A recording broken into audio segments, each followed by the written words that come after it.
Okay, so everybody wants me to post like for YouTube, right? Hey, let me show you something that I have to look at every day.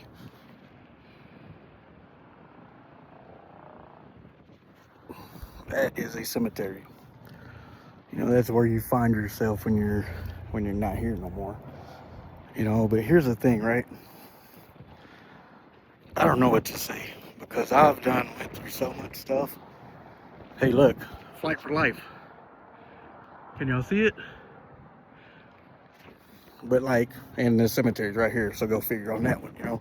I'm pretty close to the hospital too. But here's the thing, right?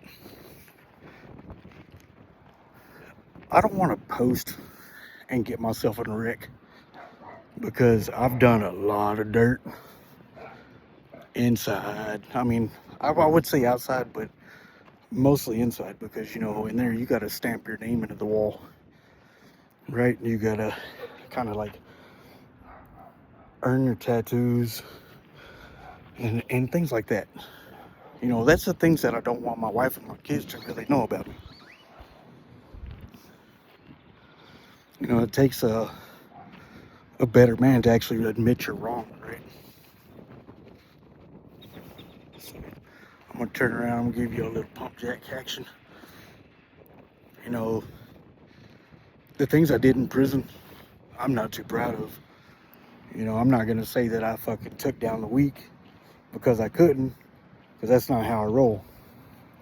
But when you're living in a gang, okay, so guys, family members, all that shit that know me, right? Y'all know how I was raised. So I've held very high rank in Texas.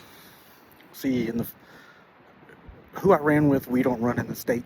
We only run in the feds. But the guys that do run in the state usually doing life sentences and shit, and they have no care in the world, right? So when I started stepping up and I started calling the shots, it was a whole different thing. Man, when you start calling the shots on everything, repercussions come with everything. Nobody in that system is gonna walk away scot-free if you're doing something.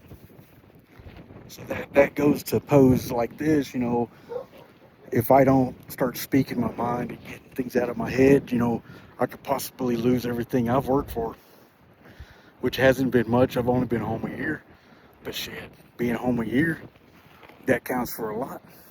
And I just made it to minimum supervision, which is, I'm hoping it's every 90 days so I don't have to worry about fucking with these people and paying them all the time. But, my biggest part is judgmental.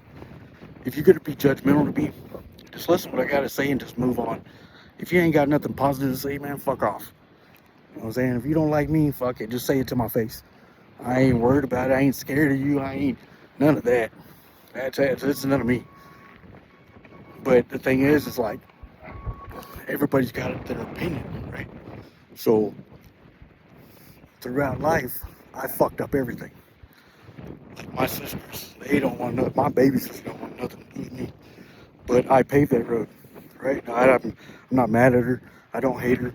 Man, she's very successful, and I'm very proud of her.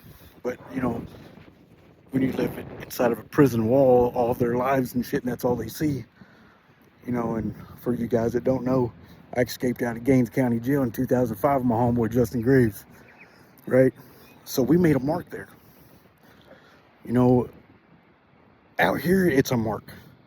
But when you go inside, you're just minimum, right? Like, you're nothing. You got to make your point in that penitentiary, and I represented both sides. 575 and 432. Because a lot of people from New Mexico would come in there. I was right there. I grew up right there in New Mexico. So I represented both sides. And that's tough for a dude with my name. So, all you guys, if you want to know who I am, just start asking questions. I've been through it all. I've poked people. I've stomped people out. I've hit people with things inside that prison that they'll never be right again. Just same way with me. I got stabbed. I've been hit. I've been fucking, man, riots, dude. Y'all ain't got shit on war. Iran and all that shit. Go inside that penitentiary and have war. Have a real war, hand-to-hand combat. You know, and that's not fun because sometimes even your own people turn on you just to take you out of the equation because you got the money and the power. But I never had the money. Well, yeah, I did. Because I did come home. I bought a 2004 Chevy Tahoe the first month I was out. After that, I bought an RV. Then I bought a 2006 Scion. Now we're working on a 2017 Dodge Journey SE that a friend of ours really blessed her game on. So that right there is a fucking blessing. So what makes y'all guys think that I'm gonna fuck up again? Because I'm not gonna be the statistic to where my sisters could take everything that my family owned and just take it for themselves. Oh fuck, it's not mine, but still, it's still a fight that I gotta deal with, you know. And I come and I talk because I don't want to lose my family. I don't want to lose what I've gained, the love, the kids, you know, and stuff like that. Hello, plane. You know, in my old town, these planes used to fly over, you know, and they would follow me because they thought I was doing something. That's why I moved out of Sonoma. Because I'm not that person anymore. I'm not doing drugs. I'm not fucking messing with nothing.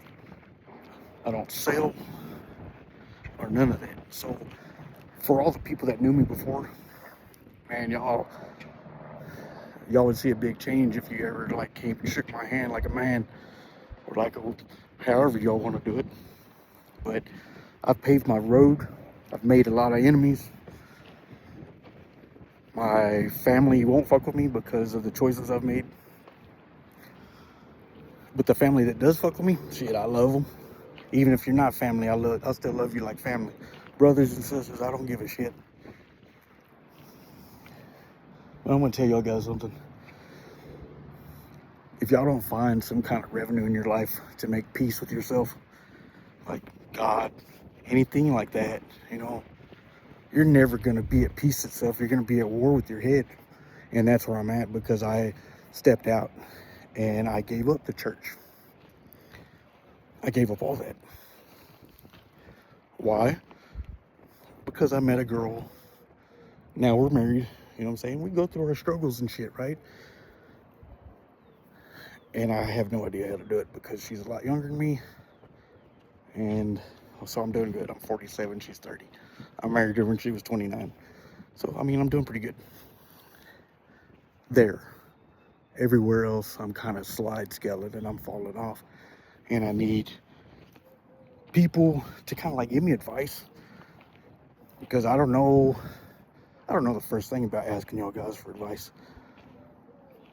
You know why? Because my mindset is so set on still being that leader, of still calling the shots.